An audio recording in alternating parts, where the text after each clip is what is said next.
اور آج اندازہ نہیں ہے ہم کو کہ جس کی بیٹیاں گھر کی دہلیز پہ جوان ہیں اس کی زندگی کتنی کٹھن گزر رہی ہے. کوٹھے تے چڑھ ویخ فریدا تے کر کر بلدی اگ، میں جاتا دل دکھی میرا پر دکھی سارا جگ.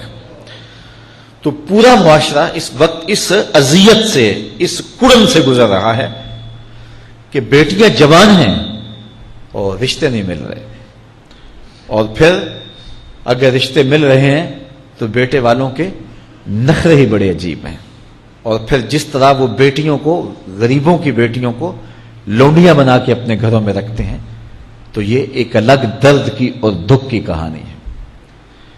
میرے پاس لوگ آتے ہیں، دعا کیجئے، کاروبار نہیں ہے، معاشی بحران ہے، مالی پریشانیاں ہیں، بچے کے امتحان سر پہ ہیں، بہت سارے مسائل لے کر لوگ آتے ہیں. لیکن کوئی نہیں، لوگ حوصلے سے مصائب کا مقابلہ کرتے ہیں، کاٹتے ہیں. لیکن کچھ لوگ آتے ہیں دعا کے لیے تو بات کرتے ہی آنکھیں چھلکنے لگتی ہیں اور میرا دل بھی قابو میں نہیں رہتا. لوگ کہتے ہیں کہ حضرت دعا کرو، بیٹی سسرال میں دکھی ہے، اللہ سکھ دے دے.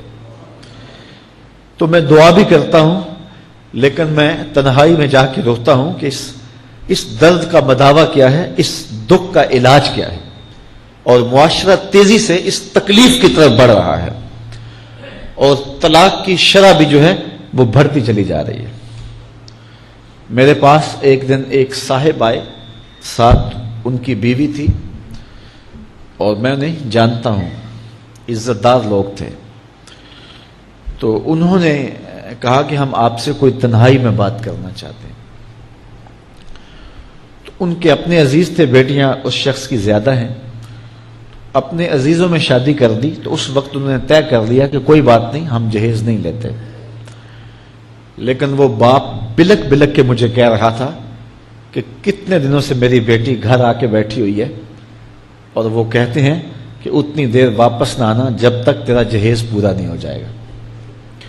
میں کہتا ہوں کتنا صفاق معاشرہ ہو گیا ہے اور کتنے کٹھن حالات ہو گئے ہیں. تو جب معاشرہ اس کیفیت میں چلے جائے تو پھر انارکی پھیلتی ہے اور معاشرے پھر قائم نہیں رہتے. تو کتنی باپ کی دہلیز پر بوڑھی ہونے والی بیٹیاں، ان کی سسکیاں، ان کی آہیں اور ان کی چیخیں اس معاشرے کو بے چین کی ہوئی ہیں. تو امیر لوگوں کی ذمہ داری ہے کہ وہ غریبوں کے دکھ بانٹ لیں. اللہ تعالیٰ ارشاد فرماتا ہے کہ فکو رقبہ او اطعام فی یوم ذی مسغبہ، کسی پھنسے ہوئے کی گردن چھڑانا یہ بڑی نیکی ہے. تو اس وقت غریب کی بیٹیوں کا رشتہ کوئی قبول نہیں کرتا. اگر کوئی نوجوان اور اگر کوئی سرمایہ دار غریبوں کی بیٹیاں قبول کر لے تو یہ اس کی مہربانی ہوگی. اور اگر یہ نہیں کر سکتا تو کم از کم ان بیٹیوں کی شادیوں کا اہتمام کیا جائے. لیکن یہ مہربانی کی جائے کہ غریبوں کی بچیوں کو نمائش گاہ میں نہ کھڑا کیا جائے اور ان کی غربت کا تماشا نہ بنایا جائے. رات کی تنہائی میں ان کے ماں باپ کی خدمت کی جائے تاکہ وہ اپنی بیٹیوں کو عزت سے اٹھا سکیں. میرے حضور نے ارشاد فرمایا وَرَجُلٌ تَصَدَّقَ بِصَدَقَةٍ فَأَخْفَاهَا حَتَّى لَا تَعْلَمَ شِمَالُهُ مَا تُنْفِقُ يَمِينُهُ. جس شخص نے تنہائی میں خیرات کی کہ دائیں ہاتھ نے جو خرچ کیا بائیں کو پتہ بھی نہ چلا، قیامت کے دن جب کوئی سایہ نہیں ہوگا اللہ اس شخص کو اپنے عرش کا ٹھنڈا سایہ عطا فرمائے. تو یہ جو اجتماعی شادیوں کا ماحول ہے، تو اگر اس کو ہم اس میں تبدیل کر لیں کہ غریبوں کی عزت نفس مجروح نہ ہونے پائے، تو اللہ تعالیٰ یہ توفیق نصیب فرمائے اور معاشرے کے اندر ایسے لوگ نکلیں جو معاشرے کے دکھ بانٹتے ہیں. اور علماء کو ممبر و محراب سے زوردار آواز اٹھانی چاہیے کہ یہ جو رسم پیدا ہو گئی ہے جہیز کی، اور اس کے بغیر بیٹیاں گھر سے رخصت نہیں ہو سکتی ہیں، تو اس کو ختم کیا جائے اور اس کے خلاف عملی جہاد کیا جائے. اور اس کے لیے امیر لوگ نمونہ بنیں.